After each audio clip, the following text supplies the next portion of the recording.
So I recently had to take my son's laptop in for repairs. His screen was flickering, the machine was running a little slow, it had all kinds of issues, right? So anyway, he'd been complaining about this for several months, and I've been pretty busy these past couple of months. And I have a rough idea of what's going on inside. I could probably fix it, but I don't have half a day's worth of time to tinker with it. Now, if you know me, if the opportunity is there and it's affordable to fix the problem, I'm either gonna automate it or delegate it. So that's what I did, right? So the first thing that I did was see if I could find a laptop repair place near our house. And there were a couple of big shops and a couple of home-based techs with varying numbers of reviews and stars and things like that, right? But what caught my attention was one particular tech who lived in the next town over. Let's call him Sam, the IT guy. And not only did he have the most reviews, even against his much larger competitors, they were all perfect 5 stars. Do you guys know how hard it is to get perfect 5-star reviews? Now multiply that by over 100, because that's how many 5-star reviews that this guy, Sam, the IT guy, had. They ranted and raved about his services, how kind he was, how above and beyond he went for them. It's kind of hard to believe, right? He's just an IT guy. So I clicked around his website and it seemed pretty legit to me. It looked like he provided all kinds of services and this guy clearly knew his stuff. Now, there was a number on his Google listing, so I called him up and he picked up almost immediately. He asked a couple of questions, diagnosed my problem, gave me a quote, and said I could drop it off anytime. Now listen, I had no idea how much this repair was going to cost me, but based on my limited experience with him up to that point, I knew that he was going to be worth every single penny of that $100 that he was about to charge me. I tell him that I'm heading off to the movies with my kids and that if he needed to get in touch with me, he could text me. And so he did. And he cleaned and dusted all the inside and outside components. He reset all the cables inside, and he even updated my kid's operating system. He even sent me photos of what he did inside the laptop. And to top it all off, he told me that I didn't even have to pay him. He wanted me to take this laptop home, play with it for a couple days, then Venmo him the money if everything was in working order. Like, what? This was insane. So anyway, what can we learn from Sam, the IT guy? The first thing is his SEO was on point. He didn't have a meaningful social media account by any measure, but he knew how his customers would find him, which was on Google and SEO and search engines and things like that, right? So this meant that he had to set up his Google My Business account so that way locals could find him. But he also keyworded his site properly so that it would show up on searches. Nothing fancy, just good old-fashioned SEO with a strong landing page, good content, and proper keywording. The second thing that he did was that the social proof was everywhere. His ratings were through the roof. They were perfect, actually.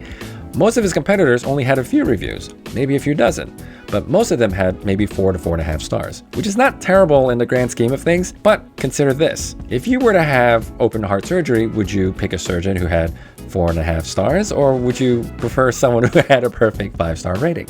If we're being honest, you'd pick 5 stars every single time. The third thing is he responded quickly. In this world of streaming, Amazon Prime, and even Google, we want our stuff now. We want our answers now. So when he picked up my call on the first or second ring, this was a good sign for me as the customer. The fourth thing that he did, or rather he didn't do, was that he did not try to close me. He didn't have to. Once he showed his value on the phone by diagnosing what might be the problem and how long it's going to take, I was already ready to buy. I basically had to close myself. I guess when you get to his level and you do good work, everyone trusts you, you don't really have to sell yourself. You have plenty of work coming in through the door. And this is what they mean when they say that the product or their service sells itself. The fifth thing that he did correctly was that he kept in touch with me throughout the entire process. He texted me photos when he opened up the laptop, when he was updating the software. Now, to be quite honest, he didn't really have to check in with me for those couple of hours while he was working on the computer and I was away at the movies. But as a customer, I appreciated it. The sixth thing that he did really well was that the entire experience was quick, easy, and painless. And these are probably the 3 biggest pain points for service-based businesses. And I was able to pick up everything after a couple of hours, and he said I didn't even have to pay him unless we knew 100% that everything was in working order. I mean, who does that in this day and age? So how can we apply what we learned from Sam the IT guy in our own wedding photography businesses or any businesses, period? First thing you want to make sure is that you are where your prospects are looking for solutions. In Sam's case, it's primarily going to be Google and word of mouth. Now, as a wedding photographer, we have the distinct advantage of using every marketing channel out there in the universe. You've got social media, search engines, professional listings like The Knot and Wedding Wire, and you've also got trade shows, ads, and also personal and professional referrals.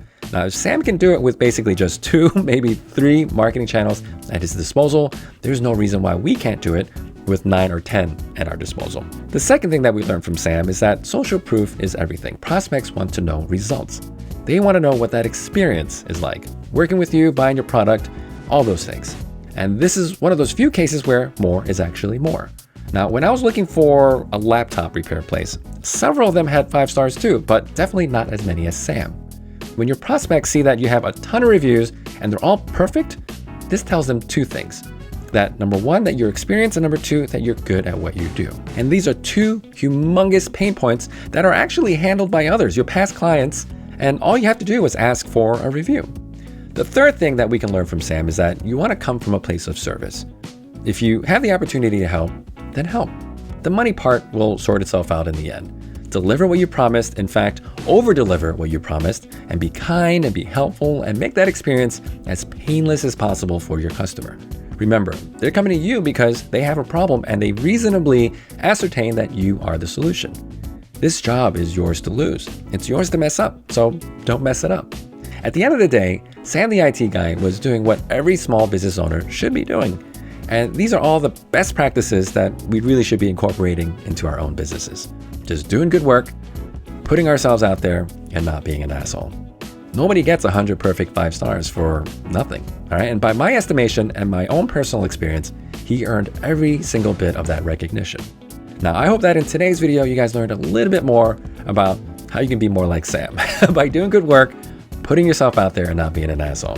That's the bare minimum of what every small business should be doing these days. Now, if you guys would like to get some more sales and marketing help from me, you guys can certainly check out my course at benlau.com/education.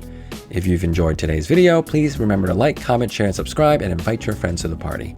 As always, thank you guys all so much for watching me today, and I look forward to seeing you guys on the next one. Bye.